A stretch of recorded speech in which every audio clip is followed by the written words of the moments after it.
आज के टॉपिक में हम लोग ग्लूकोज के स्ट्रक्चर के बारे में स्टडी करेंगे और ये एविडेंस भी देखेंगे कि ये जो ग्लूकोज का स्ट्रक्चर है इसके अंदर एल्डिहाइड और अल्कोहल ग्रुप प्रेजेंट है। तो ऐसे कैसे प्रेजेंट है?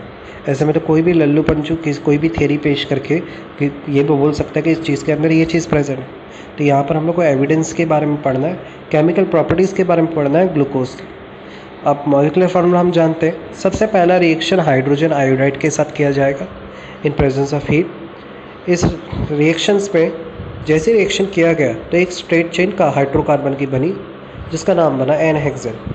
इस चीज़ से ये साबित हो गया कि ग्लूकोज मॉलिक्यूल के अंदर 6 कार्बन एटम्स प्रेजेंट होते हैं। नेक्स्ट एविडेंस में ग्लूकोज मॉलिक्यूल को हाइड्रोक्सिल अमाइड और हाइड्रोजन साइनाइड के साथ रिएक्शन किया गया। रिएक्शन में ये ऑब्जर्व किया गया कि कार्बन फर्स्ट एल्डिहाइड में ही बदलाव आया, बाकी जो रिमेनिंग हाइड्रोक्सिल ग्रुप थे, अल्कोहलिक ग्रुप थे, उनमें कोई भी बदलाव नहीं आया। ये बदलाव जाहिर करता है कि इस ग्लूकोज मॉलिक्यूल के अंदर कार्बोनिल ग्रुप प्रेजेंट है। बनने वाला कंपाउंड पहला कौन सा है? CH double bond NOH is called oxime और दूसरा कंपाउंड साइनोहाइड्राइन बन रहा है। अब सवाल आता है ऑक्साइन का मतलब क्या? अगर कोई कंपाउंड के अंदर नाइट्रोजन के साथ कोई हाइड्रोक्सिल ग्रुप प्रेजेंट हो और उसके दूसरे बाजू डबल बॉन्ड के साथ हाइड्रोकार्बन प्रेजेंट हो तो उस कंपाउंड को ऑक्साइन बोलते हैं। मैं इसे ग्लूकोज ऑक्साइन भी बोल सकता हूँ। तीसरे एविडेंस में हम लोगों ने ग्लूकोज को ब्रोमीन वाटर के साथ रिएक्ट किया जो कि एक माइल्ड ऑक्सीडाइजिंग एजेंट है। एडिशन ऑफ ऑक्सीजन ऐड करता है। इसका इस्तेमाल ऑक्सीजन को ऐड करने के लिए किया जाता है। यहाँ पर भी ऑब्जर्व क्या किया गया? रिएक्शन अकर हुआ लेकिन अल्कोहल और आखिरी ग्रुप में कोई बदलाव नहीं आया, सिर्फ फंक्शनल ग्रुप एल्डिहाइड बदल गया एसिड में।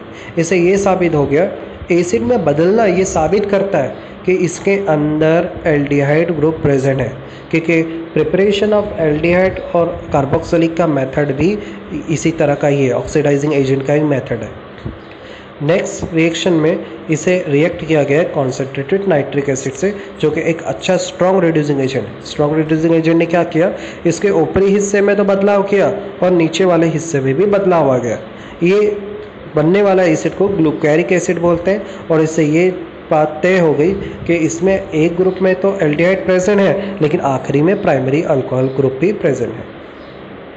नेक्स्ट रिएक्शन इसमें एसिटिक अनहाइड्रेट के साथ किया गया और एसिटिक अनहाइड्रेट से जब रिएक्शन किया गया, यहाँ पर शॉर्ट फॉर्म में CH3COO CH3 ये एसिटिक अनहाइड्रेट है। क्या देखा गया कि फर्स्ट ग्रुप में कोई बदलाव नहीं आया, लेकिन जहाँ जहाँ पर अल्कोहल ग्रुप प्रेजेंट है वहाँ पर वो सारा एसिटिक अनहाइड्रेट आकर अटैच हो गया और remaining 5 amount of acetic alcohol वहाँ से रिमूव भी हुआ।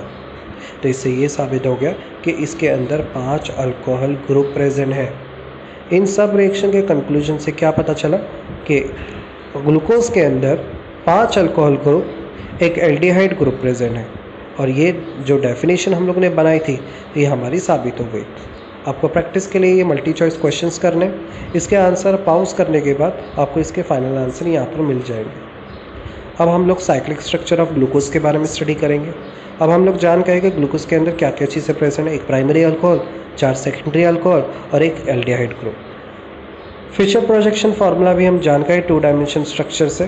पर प्रॉब्लम क्या आ रहा है कि 2 डायमेंशन स्ट्रक्चर में अगर मैं 2,4-डाइनाइट्रोफिनाइल टेक के साथ टेस्ट करूँ जो कि शिफ्ट रिएजेंट है तो उसमें बनने वाले प्रोडक्ट में कोई फॉर्मेशन नहीं हो रहा है या सोडियम हाइड्रोजन सल्फेट फॉर्म का एक प्रोडक्ट फॉर्मेशन हो रहा है जो कि प्रॉपर नहीं है।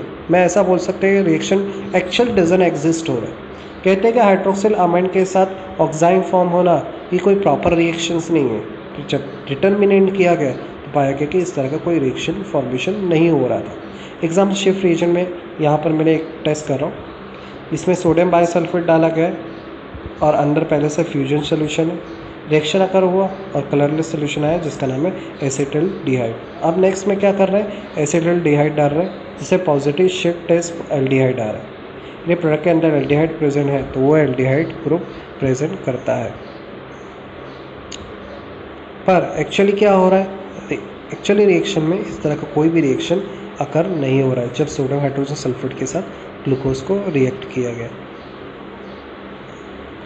हाइड्रोक्सिल अमाइन के साथ जब रिएक्शन किया गया तो कोई पॉसिबल प्रॉपर प्रोडक्ट फॉर्मेशन नहीं हो रहा था।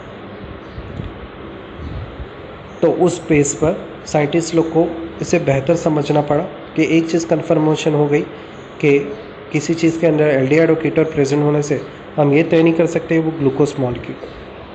तो ग्लूकोज को उन्होंने दो हिस्सों में डिवाइड किया, एक का नाम रखा अल्फ़ा ग्लूकोज और दूसरे का नाम रखा बीटा ग्लूकोज। अगर 419 केल्विन के टेम्परेचर पे कोई चीज़ क्रिस्टलाइज होने पर ग्लूकोज फॉर्मेशन करता है एट रूम टेम्परेचर पर, तो उसे अल्फ़ा ग्लूकोज बोलेंगे।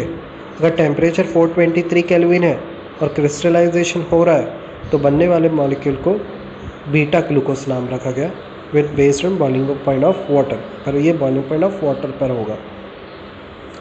अब हमें क्या करना था कि एक चीज़ तय हो गई थी कि ये जाहिर नहीं किया जा सकता किसी चीज़ में एल्डिहाइड प्रेजेंट हो तो वो ग्लूकोज ही हो, तो हमें यहाँ से एल्डिहाइड ग्रुप को हटाना पड़ेगा।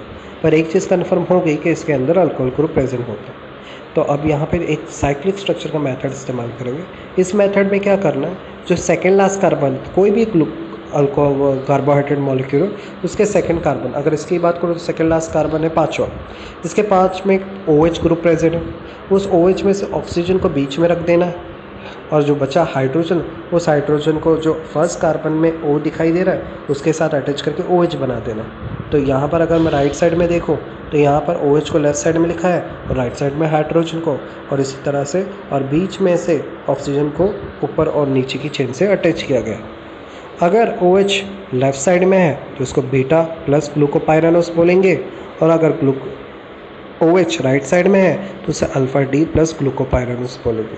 ठीक है, पाइरानोस वर्ड यहाँ पर पायरेन से बना है जो 5 कार्बन के बीच में ऑक्सीजन को रिप्रेजेंट करता है। यहाँ पर एक और वर्ड है हेमी एसिटल। हेमी एसिटल जाहिर करता है कि किसी कार्बन के साथ 2 अल्काइल ग्रुप, एक हाइड्रोक्स अल्कोक्सी ग्रुप और एक अल्कोहलिक ग्रुप अटैच हो तो उसको हेमी एसिटल बोलते हैं।